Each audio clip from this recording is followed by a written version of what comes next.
this world can offer me. For I know that He alone can satisfy. Just to know He's leading in my life is worth everything that I might sacrifice. Oh, I want Jesus more than anything. Take the fame that I might want, and all the things that seem so dear. I'd rather have Him than any praise that men may give to me. I want Him to have control and be the breath of life in me.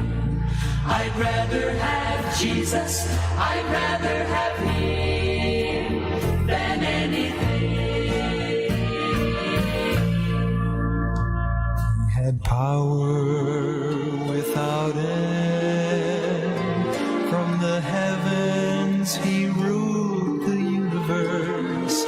Countless angels waited on His every call. But one day I saw Him all alone on a road to death and untold agony. Just for me He suffered. Oh, what a price to pay. Take the fame that I might want, and all the things that seem so dear. I'd rather have Him than any praise that men may give to me. I want Him to have control and be the breath of life in me. I'd rather have Jesus, I'd rather have Him than anything. As I go on through life with Him, there can be no other way. I want Jesus, I want Jesus.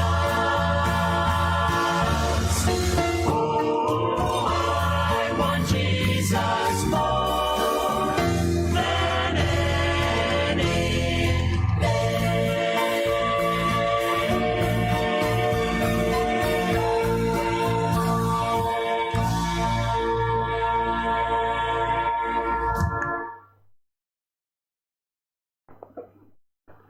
Magandang umaga po sa ating lahat.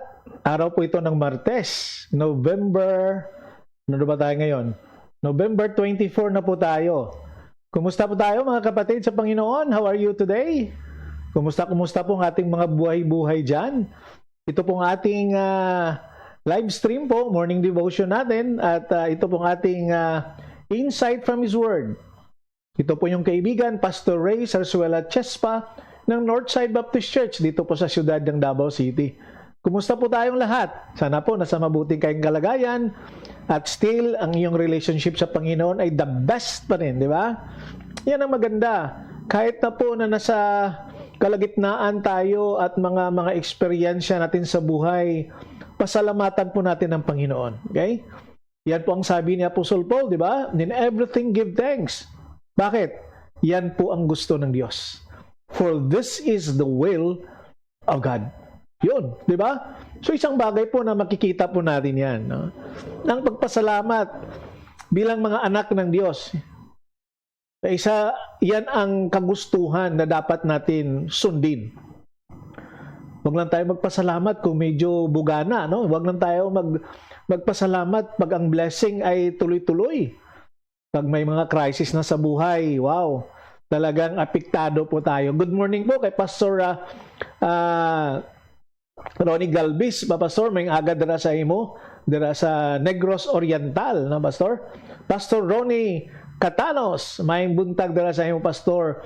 And to my daughters, kay Jemima Ruth, Chespa, good morning po dyan sa inyo sa may buhangin na banda. Sister Era Torre, good morning. I miss you, Era. Hindi na kita palagi makasama. And also to Ma'am Jocelyn Magayon. Good morning, naimbang na bigat. Bakot, kumusta ngay? And also to my Ihada, Rinrin, Alensog Mendoza, Cansancio. Cansancio bang apelido ni mo rin? Okay, no? Good morning.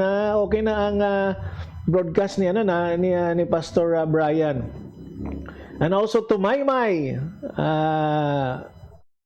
Kabaktulan, diyan po sa may tawag nito, sa Malaybalay, Bukidnon, may buntag sa inyo dira, May. God bless you. And to Grace Baldosa Notarte, may buntag dira sa inyo po sa Bindoy Negros Oriental. And to your family, Grace, mayong buntag yun sa inyo. And to Ma'am Rose, dyan po sa Compostela, Sister Rose, may buntag yun sa inyo diya. Compostela, Davao de Oro, God bless you. And Thanksgiving should be genuine. Yes, it should be. No, it should be. So to Brother Rex Ignacio, good morning din po. And hindi ko kasi makita, sorry kay Brother Rex Ignacio, magandang umaga po sa inyo. Kay Architect Kim D. Kim, may buntag sa imo. Ginahulat ka na ni Bibot dito, I miss you daw. And adto na ka dito sa Heritage. Okay, so yan pong ating mga tawag nito. Ang mga okay to brother Pastor Brian Cansancio, mayong buntag sa imo dira, Ihado. And also to Brother Africo Abarca should I say, sorry diya sa Mangagoy, mayong buntag sa inyo diha, sa mga Kristohanon dira sa Mangagoy, Fundamental Baptist Church sa may Surigao del Sur, sa Beslig. Good morning po sa inyo dyan. God bless you. And to Pastor Kerwin Espero, Pastor Rinan Acosta, Brother Ricardo Poblador, may buntag dira sa inyo. And also sa kay Pastor Philip Fernandez. Good morning, Pastor. God bless you. Salamat gid, Pastor, So thank you so much. Kita na ito karon dugay-dugay dira, And also to Ma'am Rose Imet, dyan po sa may Balancia, Bukidnon. Magandang umaga, umayong buntag dira sa inyo, Rose. Kumusta? Kumusta ang sitwasyon dira? And also to Pastor Dolag and the Dolag family, sa kanila din ng mga Clemens family, Duabi family, and all the brethren diha sa Balancia. And sa Sinabuagan, naimbag na bigat doy. Kumusta dira kay Pastor Parel, ug ang iyang mga membro. Let us pray for Sinabuagan. Nakakalungkot na mayroong isang positive doon sa kanila, pero ang maganda naman na hindi nakapasok sa simbahan. Yung mga lang kasi, pero magkatabi-tabi lang kasi sila. So let us pray na yung mga nakalamuhat ng ng positive, manging negative naman, para makasimba naman sila muli. At let us pray for them. And even dito doon po sa First Fundamental Baptist Church din po sa Valencia, sa kay Pastor Sanchez, talagang may nakasama naman na may nakasimba naman doon na positive. So quarantine sila lahat. I think mga 50 sila. Let us pray for them, So wala silang simba, I think for one Sunday or 2 Sundays na. Let us pray for them, Pastor Sanchez and his family, and all the brethren and all the workers dyan po sa First Fundamental Baptist Church sa may Valencia City. And to Ma'am City Matulin, Ma'am Matulin, good morning po sa inyo dyan sa may Panabo City. Maayong buntag yun sa inyo diha. O isang Thanksgiving naman doon po sa Christian Church sa Himamaylan. Ang kanilang pastor, si Pastor Clyde Bravo, talagang hindi sila naka-church last Sunday. Supposed to be anniversary nila ngayon, 31st. So, pero may nakasimba sa kanila na positive din. Pero ang maganda na 47 sila na swab test at negative naman po. Yun ang pasalamatan natin dyan, So, I hope na ituloy-tuloy nilang kanilang anniversary. Actually, I should be the speaker there kung wala lang ang COVID. Pero I already send my recorded message to the church day in Himamaylan. So, Pastor Clyde, praying much sa inyo diha. And also to Ma'am Emily Pabiona, to my batchmate, good morning dira sa Emomel. Yes, na bato na kung itong ipadala nimo. I'll continue to pray for your boyfriend na nasa US. Yes, good morning po no sa kay Ma'am Matolin dira sa Panabo City.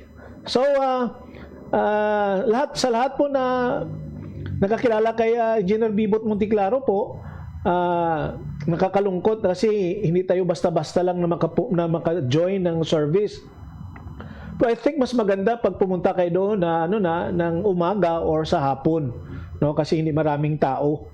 So kasi naman ang church talagang iniiwasan din nila na baka ng government. But at least okay naman I'm so thankful sa leadership ni Pastor Philip na talagang very strict naman sila. So kahapon may guard na doon na nilagay, no? May guard na doon, so pagpasok nyo i-thermo kayo at siguro mayroon kayong magsulat kayo ng pangalan for the tracing naman, no?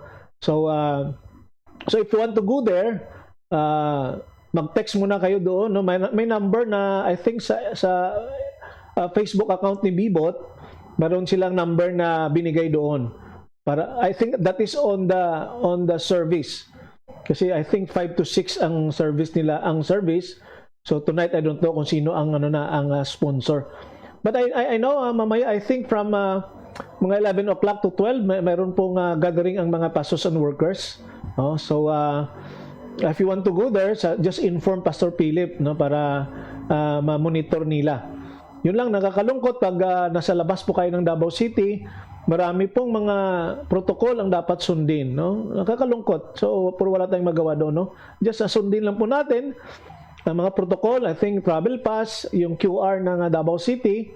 Pero may nagsabi sa akin na kasi kahapon na nagsimula yung QR ng Davao City pagpasok nyo. So, pero kung wala pa kayo, hindi naman po mahirap ang pagkuha ng QR ng Davao City. May mga link naman po. Good morning to Jeffelyn Pabiano. Good morning dira sa imo Ning. Kumusta ka mo dira sa Bacolod City? So at ang sa mga gustong nasa libing na sumama kahapon ang anak ni Engineer Bibot na nagpunta doon sa memorial para sa kaniyang yung libingan, at nakakalungkot na 10 tao lang po ang pwedeng makapasok sa Memorial Park. Yan. So kasama na nandoon ang pastor na siya ang mag-committal, ang mag-pray.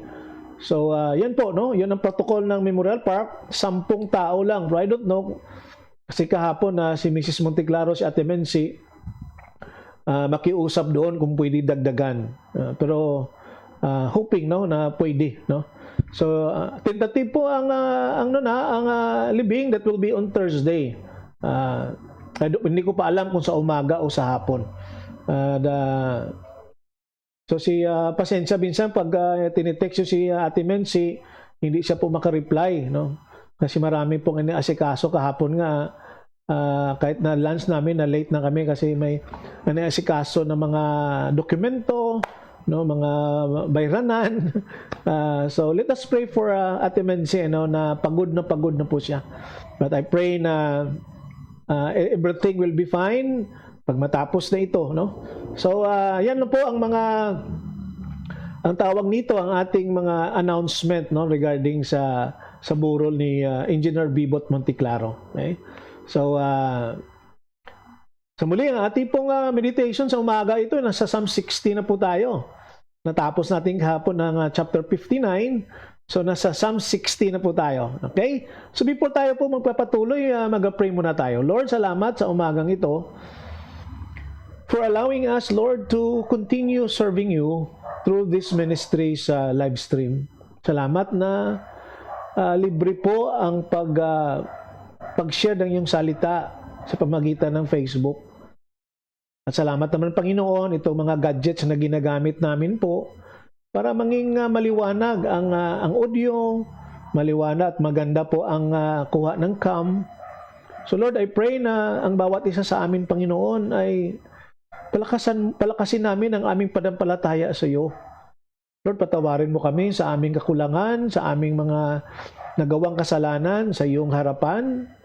Oh Lord, I know na your grace is sufficient and enough to forgive us. Lord, I pray na tulungan mo po ang bawat isa.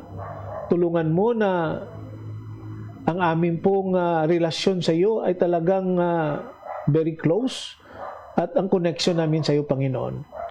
So Lord, I hope and pray nga tulungan mo po kami. Yung may mga sakit, Panginoon, dalawin mo po sila. Pagalingin mo sila, Panginoon. Sabing also praying, Lord, for Heritage Baptist Church in which sila po ang venue ng burol ni Engineer Bibot Monteclaro. I pray, Lord, for them. Salamat kay Pastor Philip and all the members there. Lord, be with them. At ang mga mensahe na sinishare every night at ang mga dumadalaw, Panginoon, Lord, hawakan mo ang Heritage Baptist Church na wala pong makapasok na virus o regarding itong pandemic na ito. So Lord, I pray also for Ate Mency, Kim, alam mo, Panginoon, tired na rin sila sa pag-prepare ng mga documents. But I pray, Lord, na yung mga tumutulong din.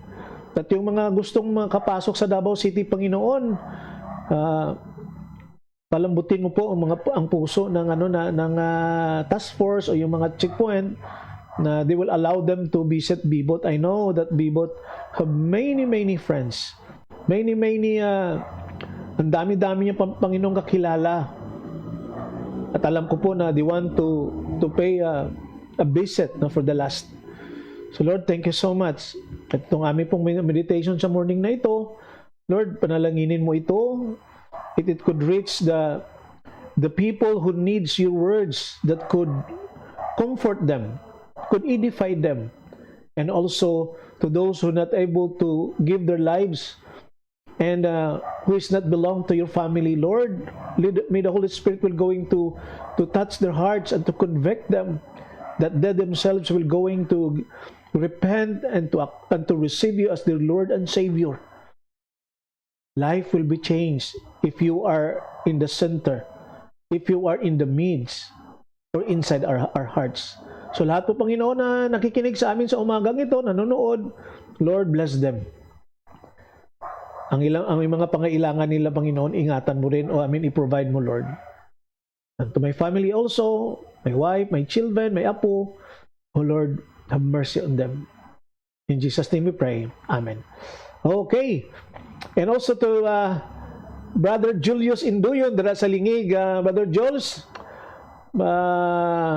magpadala lang ako ng info kung may mga bago kasing protocol regarding sa Davao City. Walang problema papunta sa inyo dyan sa Lingig. Pero sinusure ko yung pagbalik ko na hindi ako ma-quarantine or So please help me. So thank you so much for listening to Pastor Randy Ritisa. Good morning, Pastor. And also to Pastor Felix Ambingan. Mayong buntag, Pastor, sa imo din ha. And also to Manay Bibiolata. Manay, mayong aga gidra sa imo sa Mawab. God bless you. And to Darwin Kambangay. Dar, kumusta? Nabisita ka na kay Bibot? Okay. And also to Jolie Fernandez. Jolie, nalimot ko sa imong apelido, sa imong bana. Ingat kayo dyan ha. And also to my daughter, si Casey. Pakiano mo si Pater kasi malakas yung tahol. Baka marinig dito sa ating live stream. Okay. So before tayo magpatuloy po, ipapatuloy na natin ang ating meditation. Ang Psalm 60 po ay mayroon pong dusing bersikulo, no? And also to Pastor Jack Balsida. Pastor Jack, good morning dira sa inyo sa Talakag, and to your family, God bless you da. And also to John Mark Declaro Lalaan. Yes, good morning John Mark. Kumusta? Asa na makakaroon, Pastor? Okay, good morning. Salamat kay Naaka, no? God bless you. So, Psalm 60, this is the Psalms of David. And this is useful for teaching regarding the time na si David po ay nakipag-away sa kanyang mga kalaban, no? Si Aram Naharaim, si Aram Zuba, and Joab returned and killed 12,000 Edomites in the Valley of Salt. Ito po yung istorya na sinulat ni King David. Basahin ko po sa inyo, "You have rejected us, O God, and broken our defense. You have been angry with us. Now restore us to your favor. You have shaken our land and split it open. Seal the cracks, for the land trembles. You have been very hard on us, making us drink wine that sent us reeling. But you have raised a banner for those who fear you, and rallying point in the face of attack. Now rescue your beloved people. Answer and save us by your power. God has promised this by His holiness. I will divide up Shechem with joy. I will measure out the valley of Sukkot. Gilead is mine, and Manasseh too. Ephraim, my helmet, will produce my warriors. In Judah, my scepter will produce kings." Verse number 8, "But Moab, my basin, will become my servant, and I will wipe my feet on Edom, and shout in triumph over Philistia. Who will bring me into the fortified city? Who will bring me victory over Edom?" And to Critchel Gonzalez, Critch, kumusta ka na? And also to Pastor Vanilla, good morning sa imo sa lingig doy. "Oh, please help us against our enemies, for all human help is useless. With God's help, we will do mighty things, for He will trample down our foes." May the good Lord bless the reading of the scripture. So kung tingnan natin mabuti po ito, no, itong ang verses na ito. And also to Jerome Albrando, Brad, kumusta? How are you there in Manila, no? Okay. Nasa Tagum day ka doy. Okay, good morning to Inday, and good morning also to my maninoy, Engineer Felix Oxinia diyan po sa Calaca, Batangas. Good morning po sa inyo diyan. Okay? At lahat po ng mga dumadaan, good morning po sa inyo. Makikita ko po kayo no? Kahit hindi po kayo makikinig o just a passing by. Makikita ko po kayo. So, just going to greet you, no? Okay? So, at isang bagay po na tingnan natin dito, no? You know what? Through God, we will do valiantly, for it is He who shall tread down our enemies. Sabi ng verse 12. Okay? Maganda sa isang na translation, no? Itong NLT, itong New Living Translation. Sabi sa verse 12, "With God's help, we will do mighty things, for He will trample down our enemies." Yan ang sabi dyan, no? So, kung makikita po natin mga kapatid, no, na itong Psalm 60 po is unusual because David didn't write it in the midst of trouble. Hindi niya po ito sinulat na meron po siyang tawag nito, nasa kapahamakan siya, o nasa laban siya. No? So many of his psalms were written from a cave or a battlefield. You know, ayun ang mga settings sa mga kung saan niya sinulat ang mga psalms niya. Maybe nasa loob siya ng kuweba, no? Or maybe nasa away siya sa battlefield. But itong Psalm 60 was written after the great victory. Ito po. No? So, the army had achieved a tremendous victory in Edom for the people of God. Sabi ko nga kanina, si Joab killed 12,000 Edomites. At ang mga kalaban ni David. So what do we learn from the Psalms? Right? Nasa Hagunoy de ka, Brother Aprico. Okay, good morning to Brother Aprico Abarca. Abi na ko naka sa mga agoy. Nasa Hagunoy, Davao del Sur siya di ay. Good morning diya sa inyo. Ang Ginoo gyud magpakamaayo sa inyo diya uban sa imong family. So what do we learn from the Psalms? First, we must be cautious after a victory. Okay? Kasi masyado tayo, minsan ang tao pag medyo kagagaling sa panalo, medyo complacent, di ba? Para bang okay na. No? Pero dapat magbantay. So sabi sa verse 1, "O God, you have cast us off. You have broken us down. You have been displeased. Oh, restore us again." Yan. So David was crying out to God and saying, "Oh God, we have just won great victory. But there are battles yet to fight. Marami pa." Di ba? Yes, panalo tayo ngayon. Di ba? Taga-Mangagoy pala siya. Nagbisita lang guro sa Hagunoy si Brother Africo. Maraming mga bagay na po yun, di ba? Kapapanalo lang natin at medyo nagpapahinga tayo at minsan nasubra ng pagpahinga na hindi natin alam na may susunod pa na laban. So David po dito, sabi niya, Lord, kakagaling lang po namin sa isang malaking panalo. But alam ko, Panginoon, na mayroon pang battles, mayroon pang war na awayin namin. And some of God's great people had their biggest defeats after the victories. Do you know that? Mostly, and even sa may mga karakter sa Bible na ang kanilang talo after na nanalo sila. I give you one. Si Isaiah, di ba? Si Elijah, should I say. Si Elijah. Kapanalo niya pa lang sa mga false prophet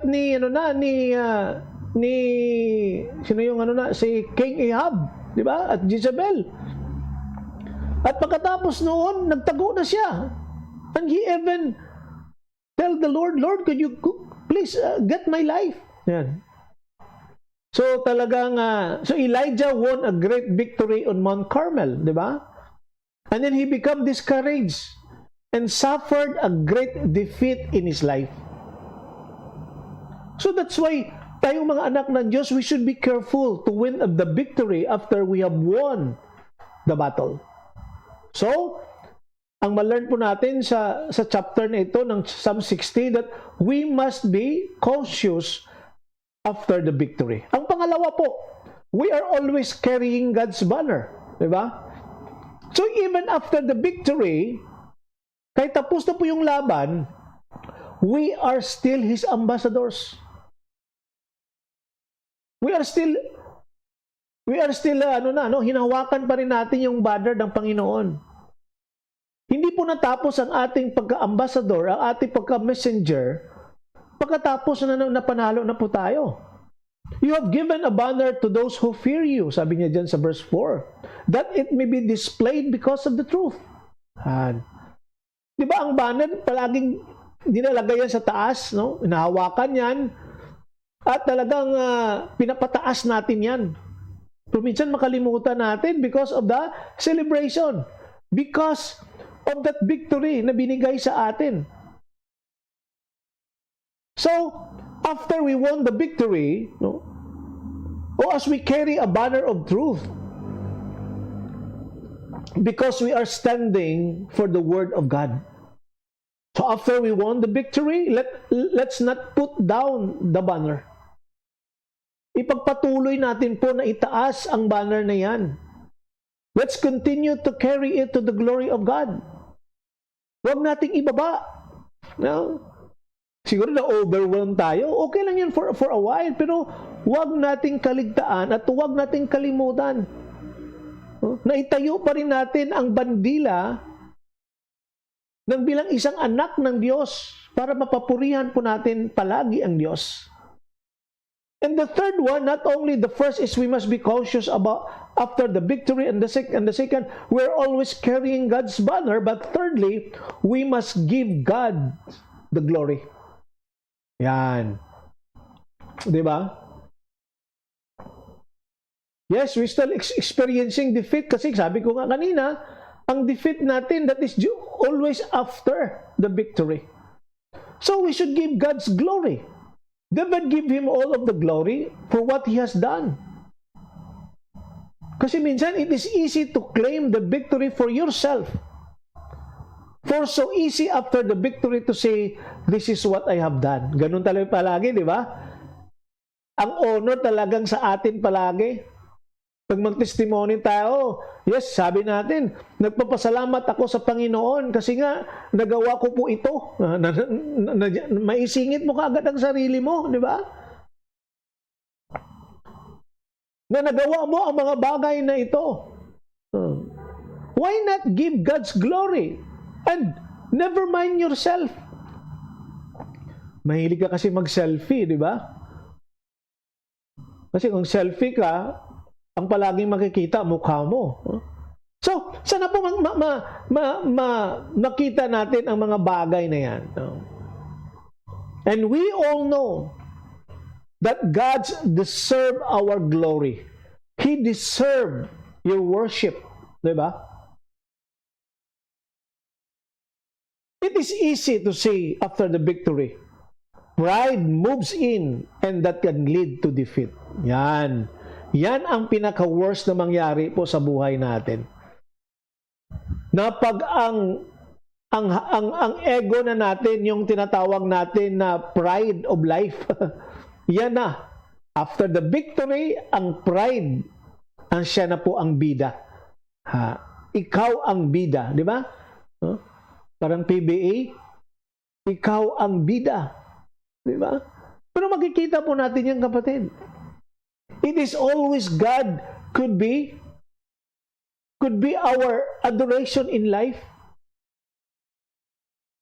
So Pastor Dominador Mata, Pastor, good morning dira sa inyo sa Negros, no, sa school with Pastor Magaso and the rest of the faculty and staff. God bless you there. So one of your most vulnerable times come after God has given you a victory. Very vulnerable ka noon. Kitang-kita ka noon. Kasi lumalabas talaga ang kulay natin pag nanalo tayo. Kasi pag matalo ka, ibang kulay din po 'yon, di ba? Kulay na talagang defeat ka, talong-talo ka talaga.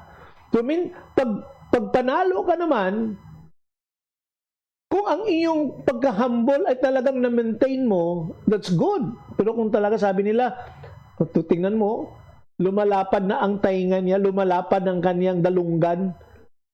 Yung mga expression natin, di ba? Idiomatic expression. Lumulubo na ang kanyang ulo. See? So, and the devil stands poised to attack again. Yan. Kapapanalo mo pa lang, pero lumaki kagad ang ulo mo, papasok naman uli ang diablo, ang kalaban natin. Yan. So, how do you seal the victory? Paano natin masilihan ang pagpanalo natin?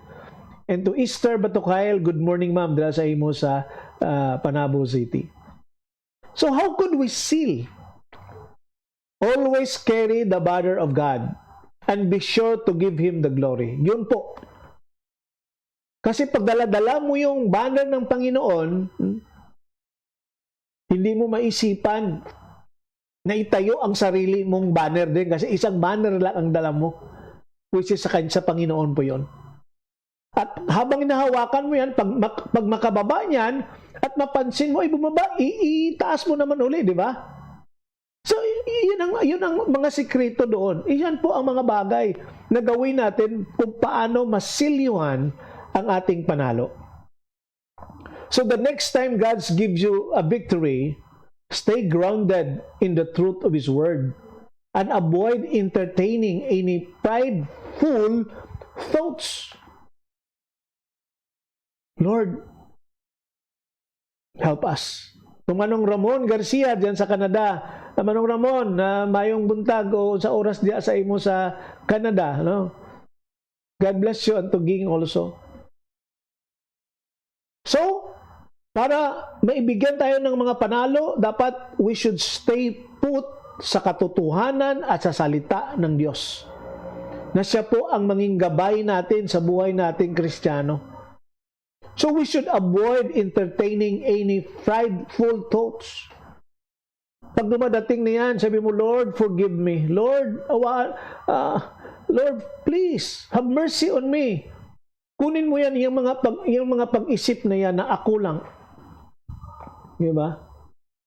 God deserves all the glory. Di ba? Kapatid, always put that in our hearts na ang ating pong, ang ating mga buhay, tayo mga anak ng Diyos, siya po ang ating papurihan.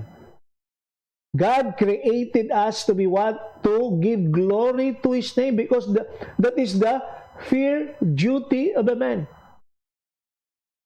Kapatid, huwag mong kaligtaan po yun. Ang pagpasalamat at papurihan ang pangalan ng Diyos.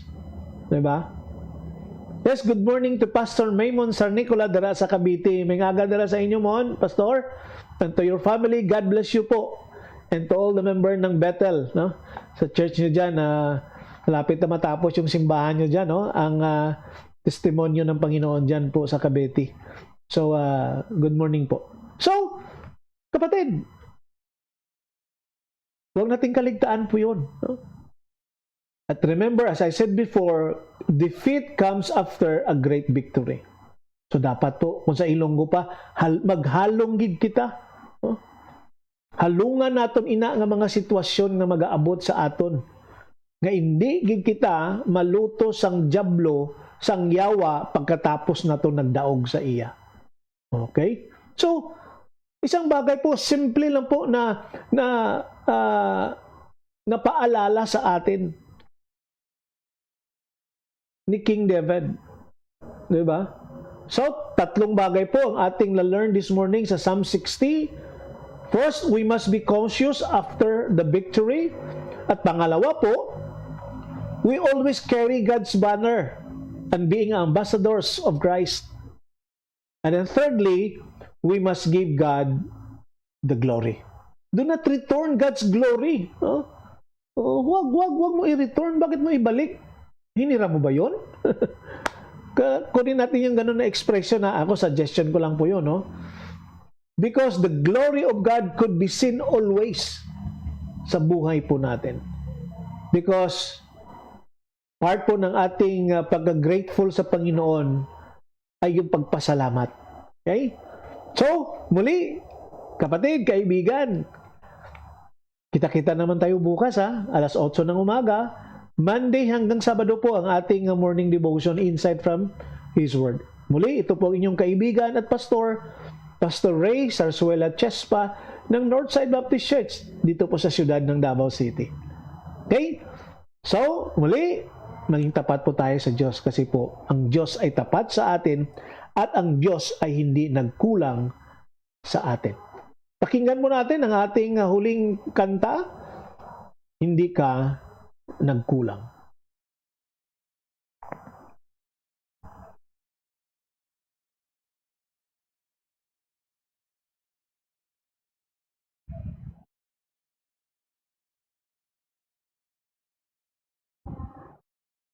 Saglit medyo nahuli ano.